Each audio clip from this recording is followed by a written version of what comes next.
really excited about today's guest. Thanks for being on this show and welcome to the podcast. We have on social media influencer Megha Bajaj. Thank you for being on with us today. Thank you for having me. So, I just want to talk to you about your journey through social media and really gaining a following because I know everybody always talks about social media is about branding, but for me, I really see it as more about storytelling, telling a story, and you are the story. And then people really get to know you and who you are, and then they start to kind of follow you. And I was wondering if you can just kind of walk me through your path from being on reality television to building out this social media that you have. Completely agree with what you said that social media is all about storytelling. For me, it has been a very similar type of journey where Instagram for me was an absolute fluke. I never intended to be on Oh, Instagram. okay. I was an actor in India. I grew up acting since the age of 10. I did a lot of theater, then I transitioned into TV shows and stuff. I did about seven Okay. TV shows in India. I did Wow. 2 reality shows with MTV in India. I was modeling and doing all of that stuff around the time, and the industry was kind of saturated, and I wasn't happy playing the same role on repeat. It was the same character, just a different show. And I was Okay. like, okay, I'm going to take a sabbatical and, like call it quits over here, do something Yeah. else. And then if later I feel like, opportunities have opened up and there's more diverse roles to play, more things to do, I'll head back into doing this. Okay. So while I did that, I was working with St. Regis Hotel as a business manager. While I was doing that, I just randomly stumbled upon this article which spoke about this new platform called Instagram, and a couple of celebrities had just, like gotten on it. So I think it had Mm-hmm. hit like one news article or something. I was like, okay, this looks interesting. Let me see what it's about. And it's all, just putting up photos, nothing else. Literally just Right. photos, and you can't chat with people. I don't even think they had the comment feature on at the time. And I really liked Okay. that because Facebook, I think, was really draining. You get online on Facebook, and even if you're just checking updates, your green button would be on, if you remember, those days.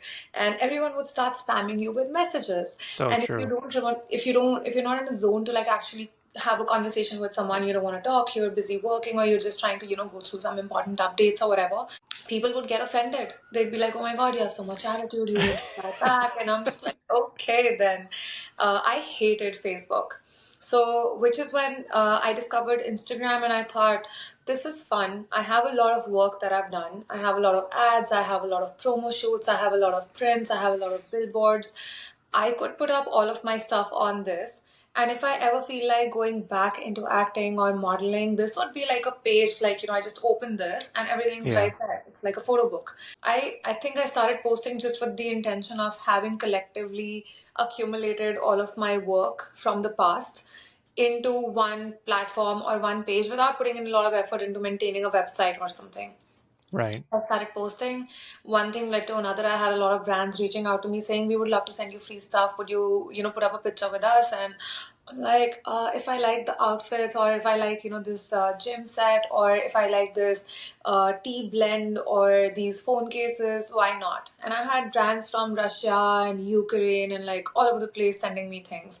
And it was interesting in the moment because, I would get royal mail coming in after 3 months, and I have this interesting tea to try out or something like that. Yeah. It was really fun in the moment doing that. And then one thing led to another, and some agency calls me up one day and, they're like, "We represent XYZ brand and they wanted to work with you. How much would you charge for this and this and this?" And I'm like, let me just get back to you. I had no idea that you could actually get paid for social media. I was just posting for fun because I had a good Right. eye. I wanted to just, be in front of the camera and just do things for fun. So I get back to a friend of mine and I'm like, wait, was this like, something that was already happening and I had no clue about?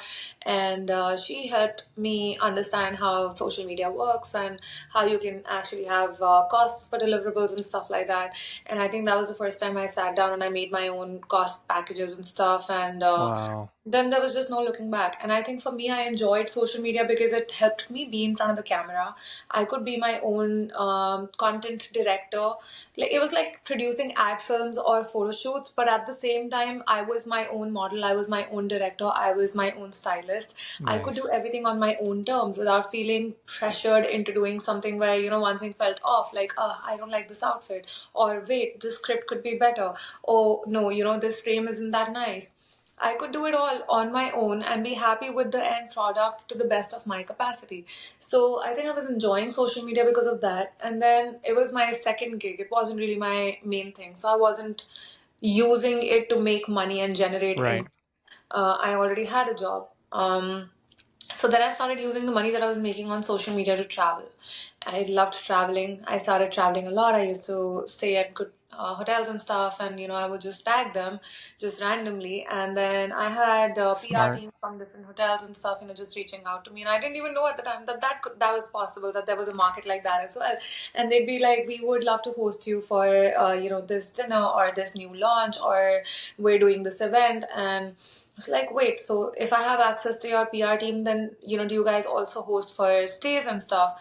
Like, we would love to host you at this particular property and that property. So I did, I think, the niche, most amazing hotels, the top brands that you can talk about in F&B, in hospitality, all over Wow. Dubai, all over Mauritius, Malaysia, Singapore, like so many different cities all over Asia. I was traveling so much, and then London became a second hub. I used to go back to London a lot. I was attending Fashion Week shows and stuff. Makes So I sense. think one thing led to another, but the one thing that really helped my social media grow from point A to where it is right now was the fact that I was always oblivious of running a rat race or trying to be in it for a particular reason.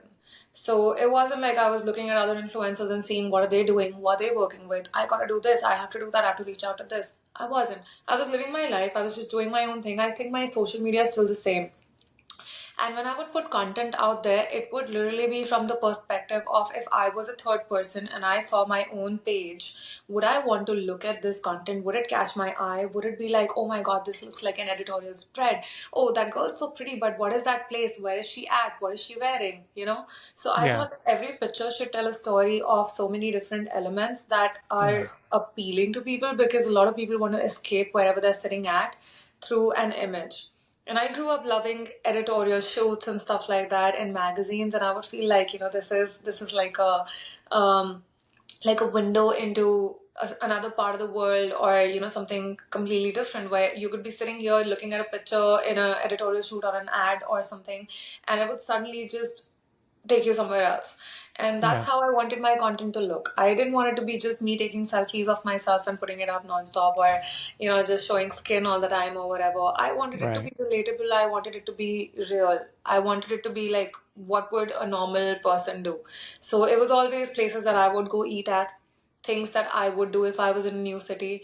What kind of experiences as a person who's living in the city would I actually go out and, invest my time in? Where would I work out? What would I eat? All those kind of things. What do I wear? What kind of beauty products do I actually resonate with and include in my skincare regimen or whatever? So I think it's just always been about keeping it really real and organic.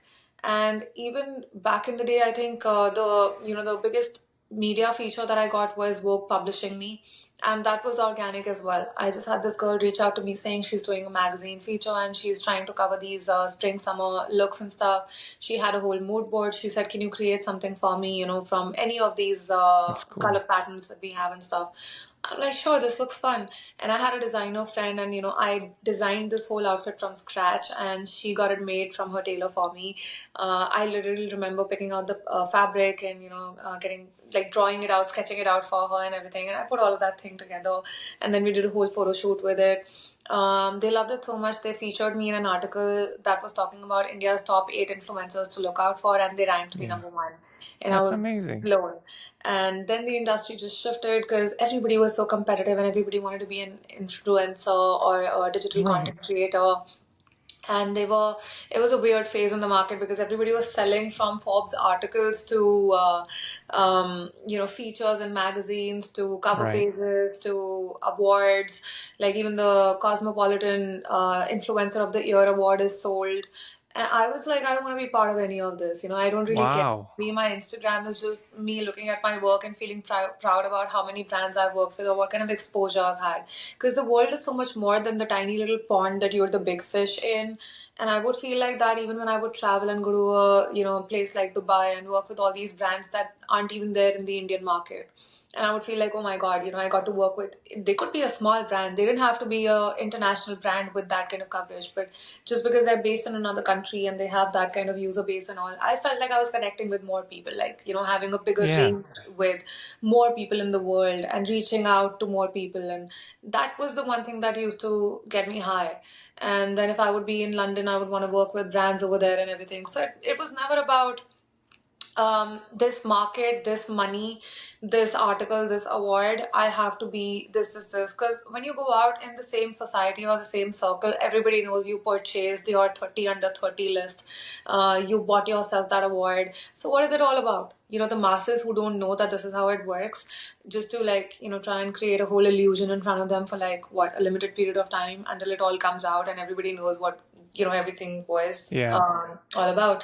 So for me, it was not about that. It was just about being able to live my life the way I dreamed of my life to be, do the things that I wanted to do, and maybe talk about my experiences or the things that I like, and share it with so many different people out in the world, and like have them resonate with new ideas that they probably didn't think of before. Like even with workouts, even with a workout like say EMS for example.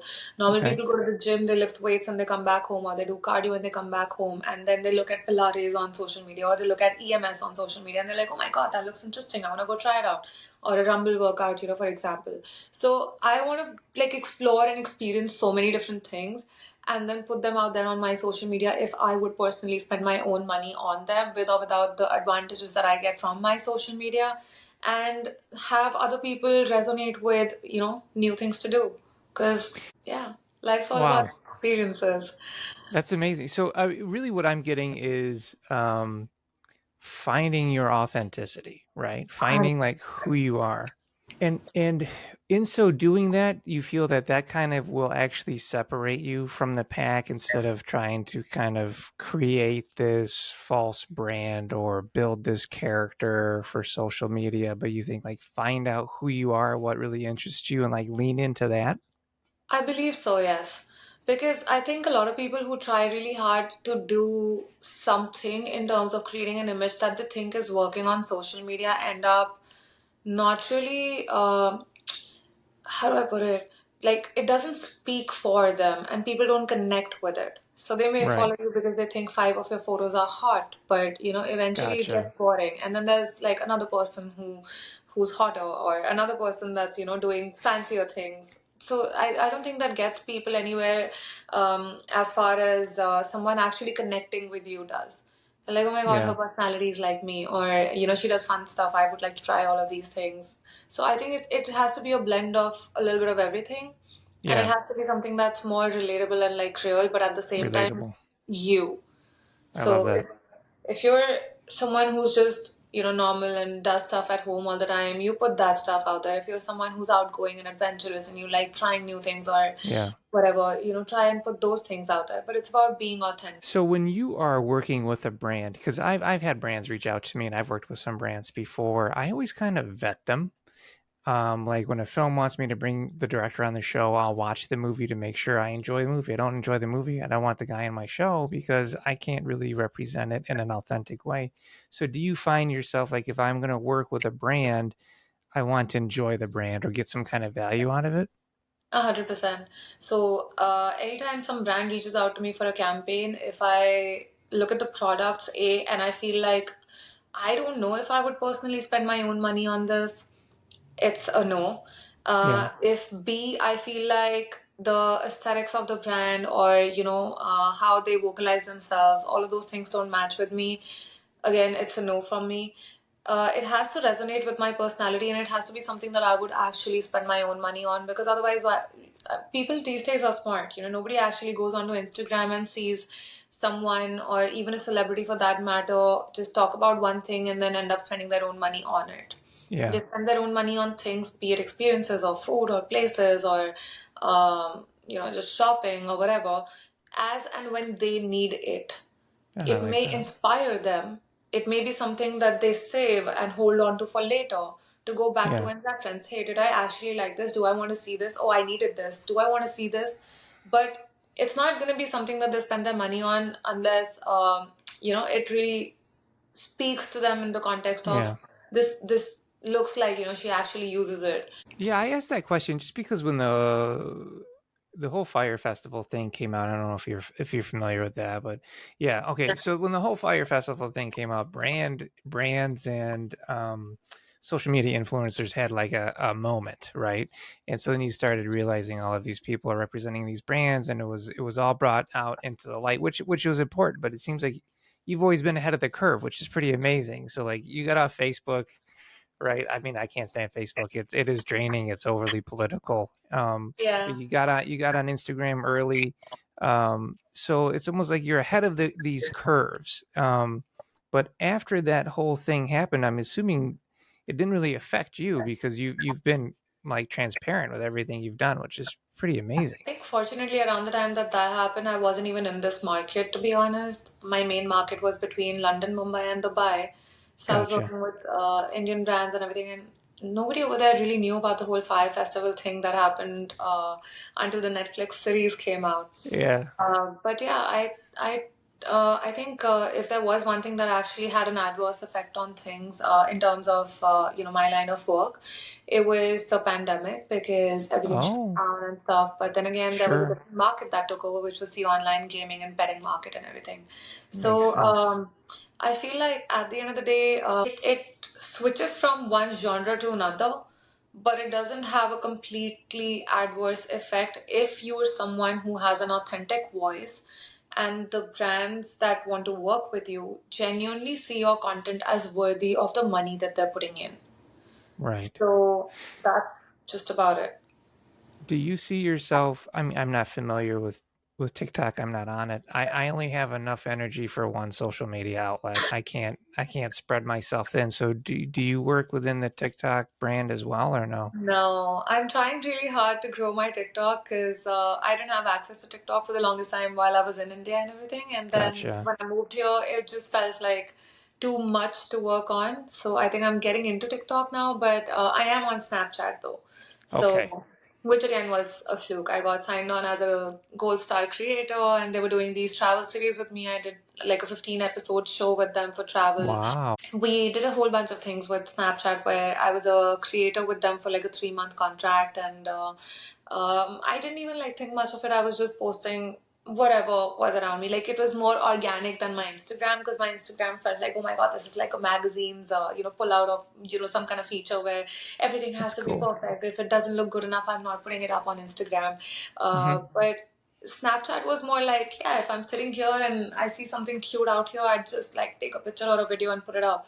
And Nice. I think I tried it for 15 days just for the heck of it because I was like, who uses Snapchat anymore? But they were revamping and they were going all out. And I didn't even realize that I had like 45,000 followers in like 15 days. Wow. I was like, oh my God, That's what just happened? amazing.